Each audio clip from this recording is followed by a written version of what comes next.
కేరళ ఎన్నికల కోసం ఏదో టార్గెట్ పెట్టినట్టున్నారు డబ్బులు.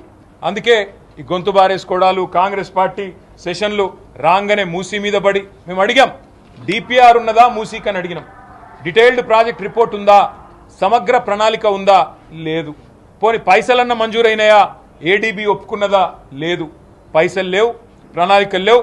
మరి ఎందుకు గులగొడుతున్నావా ఇండ్లు అంటే ఒకటే ఒక కారణం, 1,50,000 కోట్ల దోపిడీకి తెరలేపి ఇవాళ రాక్షస జాతి అన్నాడు. ఇక్కడ కూల్చే జాతి, రాక్షస జాతి నీ కాంగ్రెస్ జాతి తప్ప మాది కాదు. మేము అభివృద్ధికి వ్యతిరేకం కాదు, కూల్చివేతలకు వ్యతిరేకం. ఇవాళ హైదరాబాద్లో ఒక్కటంటే ఒక్క ఇల్లు కట్టినవా? ఈ 2.5 సంవత్సరాల్లో ఒక్క ఇల్లు, ఎక్కడన్నా ఒక్క ఇటుక పెట్టినవా? కానీ ఎన్ని ఇండ్లు గులగొట్టినావు నువ్వు వచ్చిన తర్వాత? చివరికి నువ్వు కూలగొడుతుంటే, ఇండ్లు గులగొడుతుంటే, ఆ పేదలు ఏడుస్తుంటే మా పోలీస్ అన్నలు ఎవరైతే నీ సిబ్బందికి రక్షణగా పోతారో వాళ్ళు కన్నీళ్లు పెట్టే పరిస్థితి ఈరోజు ఈ రాష్ట్రంలో ఉన్నమాట వాస్తవం కాదా? ఎవడు చేస్తున్నాడు రాక్షస జాతిలాగా వ్యవహారం?